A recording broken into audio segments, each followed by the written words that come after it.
On a un ministre qui est militant d'un parti politique. Je ne suis pas contre qu'il soit militant, mais qui utilise son pouvoir pour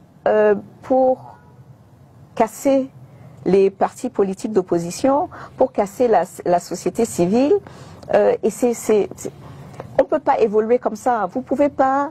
C'est méchant. À la limite, hein, c'est méchant. Parce que vous ne pouvez. En anglais, on dit gaslighting. Hein. Gaslighting, ça veut dire que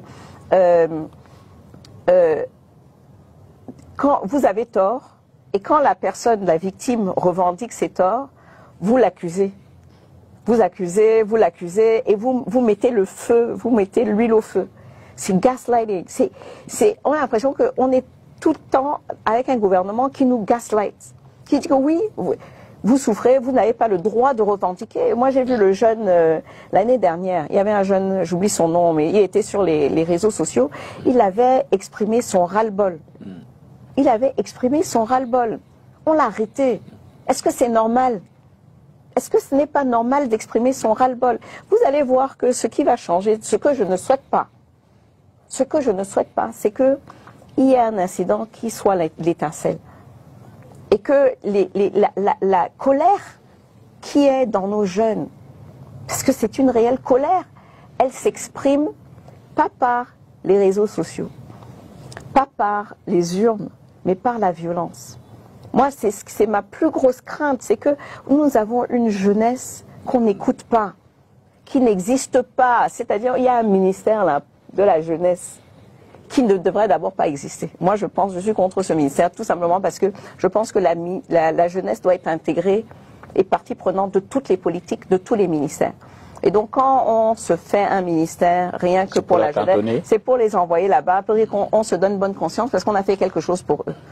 Vous n'avez rien fait pour eux, parce que vous ne tenez pas compte de leurs désirs, de leurs espoirs, de leurs revendications, et vous ne les laissez pas s'exprimer.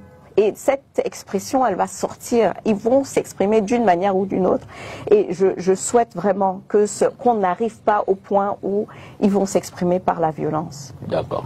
Parce qu'on a vu Northwest, Southwest, en zone anglophone, c'est exactement ce qui s'est passé. C'est-à-dire, c'est un ras-le-bol. Il y a une colère que les gens avaient gardée parce qu'ils ne pouvaient pas l'exprimer de manière normale. Et donc, aujourd'hui, c'est par la violence qu'on s'exprime, et je ne souhaite pas ça pour le restant du Cameroun. Si on demandait un schéma pour intégrer le numérique dans ce processus électoral, quelles seraient éventuellement les réformes qu'il y aura à faire pour s'assurer que de l'inscription au résultat, tout le processus ait une traçabilité technologique? C'est pas difficile. Ce n'est même pas un grand projet compliqué. Mais je ne pense pas qu'ils y soient. Je ne pense même pas, c'est encore une fois... Je ne crois pas non plus parler par rapport à eux. Je veux dire, si les téléspectateurs veulent être... D'abord, parfois, on n'a même pas besoin de l'État. On a besoin que l'État nous laisse. Parce que, par exemple, avec un téléphone portable, des personnes qui sont dans le quartier, dans un bureau de vote, peuvent enregistrer le vote, envoyer le vote par un système USSD, c'est-à-dire le star, machin. Ils n'ont même pas besoin d'Internet pour le faire. Alimenter une base de données qui est nationale, et voir maintenant et comparer donc le résultat qui est direct, immédiat, envoyé par des tiers, par des indépendants qui ont observé le vote, et comparer ça aux résultats que Elecam va annoncer après. Donc il y a des choses aussi qu'on peut faire qui ne sont pas nécessairement attendre que Elecam décide d'être transparent.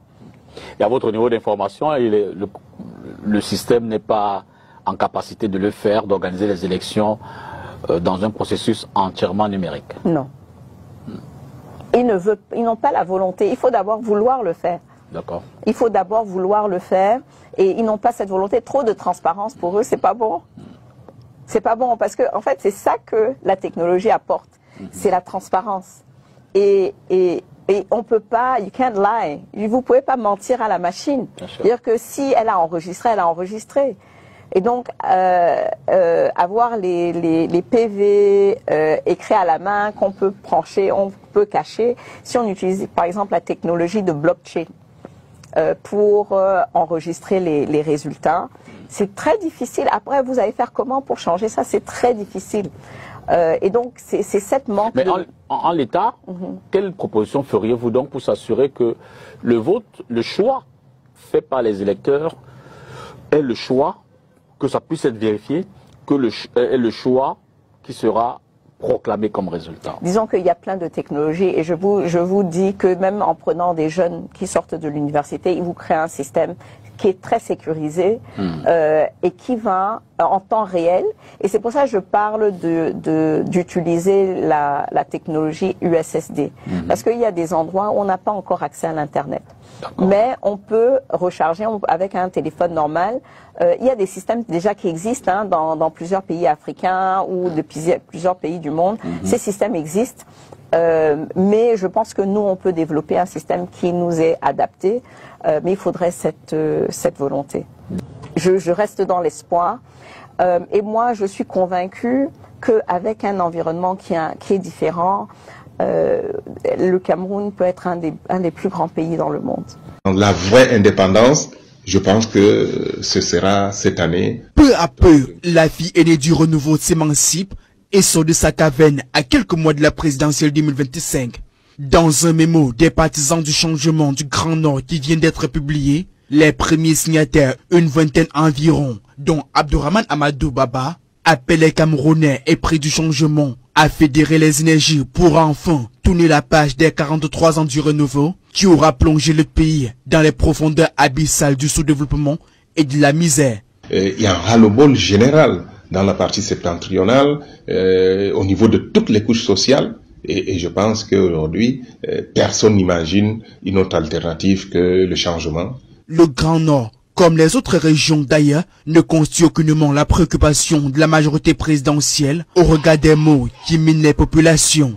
Crise sécuritaire, pauvreté endémique, corruption, népotisme, dégradation des infrastructures routières, entre autres. De changer de gouvernance, d'aller vers une gouvernance beaucoup plus éthique, beaucoup plus inclusive, qui prendra en compte l'ensemble des intérêts des Camerounais. Aussi décrié le manque de la volonté du gouvernement à industrialiser le pays.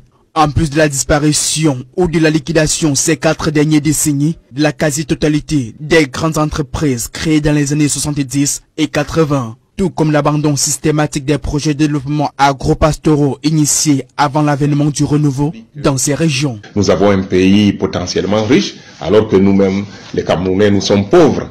Il est temps de récupérer notre pays qui est entre les mains d'une oligarchie qui s'est appropriée de tout et qui prive l'écrasante majorité du minimum. La présidentielle 2025 est, selon ces derniers, l'ultime occasion donnée au peuple camerounais de pouvoir, par un sursaut républicain, étancher leur soif de changement et parvenir à un Cameroun prometteur, protecteur et juste pour ses fils et filles. Prenez ça comme le vent du Grand Nord qui sera peut-être comme le vent de l'Est.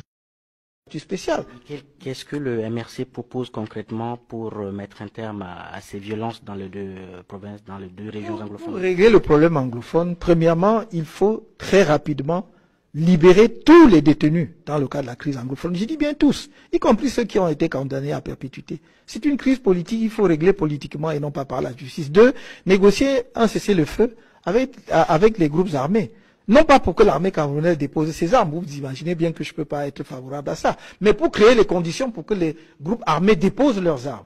Troisièmement, organiser un dialogue inclusif. Quand je dis inclusif, donc impliquer tous les acteurs, y compris les sécessionnistes, pour leur dire on n'est pas d'accord avec la sécession, mais voici la solution. Et la solution pour nous aujourd'hui, c'est le fédéralisme.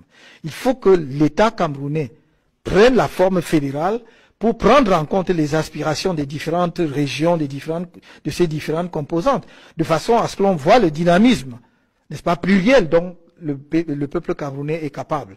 Et c'est pour cela d'ailleurs que je ne suis pas favorable à ceux qui parlent d'un retour au fédéralisme de 1961 où il y aurait 2 États. Non, on peut parfaitement imaginer un peu plus que 2 États, on peut avoir 4 États, on peut avoir 6 États, il suffit d'y réfléchir, on peut avoir des États en termes de cohérence territoriale et tout, on peut arriver à quelque chose. Est-ce que vous comprenez les frustrations de vos compatriotes du nord-ouest et du sud-ouest du Cameroun? Bien évidemment.